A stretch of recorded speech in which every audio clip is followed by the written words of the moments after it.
കഴിഞ്ഞ വാരത്തിൽ ദേവന്മാരുടെ ആയുധങ്ങളെക്കുറിച്ചായിരുന്നു പ്രതിപാദിച്ചിരുന്നത്. ഇനി നമുക്ക് പ്രഭാമണ്ഡലത്തെക്കുറിച്ച് മനസ്സിലാക്കാൻ ശ്രമിക്കാം. എല്ലാ ബിംബങ്ങളുടെയും ശിരസിന് ചുറ്റിലും പ്രഭാമണ്ഡലം ഉണ്ടായിരിക്കും. ഇത് 11 അങ്കുലം വ്യാസമുള്ള ഒരു വൃത്തമോ താമരപ്പൂവോ ആണ്. ഇതിൻ്റെ സ്ഥാനം ശിരസിൽ നിന്നും വ്യാസത്തിൻ്റെ 1/3 അങ്കുലം അകന്നിട്ടാണ്. പ്രഭാമണ്ഡലത്തിന് ശിരശ്ചക്രം എന്നും പേരുണ്ട്.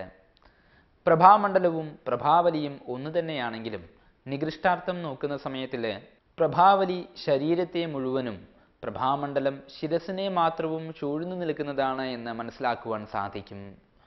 1911 കൽപ്പക എന്ന മാസികയിൽ വന്ന ലേഖനത്തെക്കുറിച്ച് ശ്രീ നാരായണ മേനോൻ അദ്ദേഹം പ്രത്യേകം ചൂണ്ടിക്കാണിച്ചിട്ടുണ്ട്.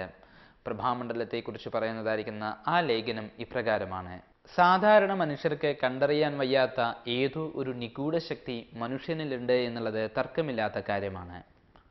ഡോക്ടർ കിൽനർ എന്ന പ്രകൃതി ശാസ്ത്രജ്ഞൻ ഒരു സാധനം കണ്ടുപിടിച്ചിട്ടുണ്ട്.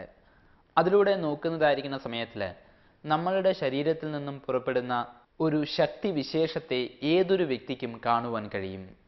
2 ഗ്ലാസിൻ്റെ കഷ്ണമെടുത്ത് ഒരു മറയുണ്ടാക്കി കാർമീൻ അല്ലെങ്കിൽ ഡിസ്യാനിൻ അതിൽ വയ്ക്കുക. എന്നിട്ട് അതിലൂടെ നിങ്ങൾ കുറച്ചു നേരം വെളിച്ചത്തിലേക്കും പിന്നീട് ഒരു മനുഷ്യ ദേഹത്തിലേക്ക് നോക്കിയാൽ ഒരു മങ്ങിയ പ്രഭാപരിധി ആ മനുഷ്യനെ ആപാദചൂടം ചൂഴ്ന്നിരിക്കുന്നതായി കാണുവാൻ കഴിയും.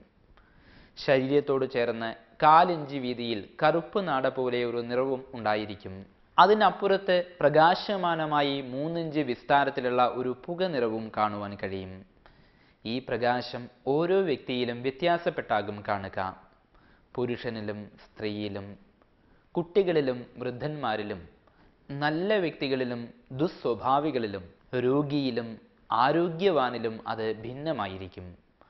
അതിൻ്റെ നിറം നിർണയിക്കപ്പെടുത്തുന്നത് വിചാരങ്ങളെയും വികാരങ്ങളെയുമാണ്. ഡോക്ടർ കിൽനർ തന്നെ അതിനെ വിവരിക്കുന്നുണ്ട്. ആൺകുട്ടികളുടെയും പെൺകുട്ടികളുടെയും പ്രഭാമണ്ഡലം ശിരസിൻ്റെ ചുറ്റും ഏതാണ്ട് ഒരേ വ്യാസാർദ്ധത്തോടു കൂടിയതായിരിക്കും. അതിന് ചുമൽ വീതിയേക്കാൾ 2 ഇഞ്ച് വീതി കൂടിയിരിക്കും. കാലിന് ചുറ്റുമുള്ളതിൻ്റെ വീതി 4-5 ഇഞ്ചും. കൈവിരലുകളുടെ അറ്റത്തു നിന്നും പുറപ്പെടുന്ന പ്രകാശം കുറച്ചധികം ദൂരത്തിലേക്കും വ്യാപിച്ചിരിക്കുന്നതാണ്.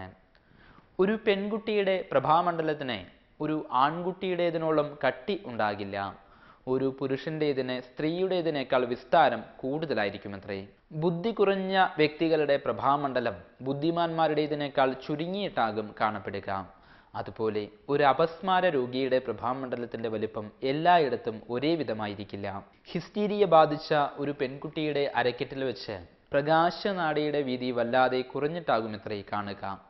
അരക്കെട്ടിന് രോഗമുള്ളതായിരിക്കുന്ന ഒരു പെൺകുട്ടിയുടെ പ്രകാശനാട ആ രോഗബാധിത സ്ഥലത്ത് വെച്ച് ഒരു കഷ്ണം മുറിച്ചു കളഞ്ഞതുപോലെയാകുമത്രേ തോന്നുക.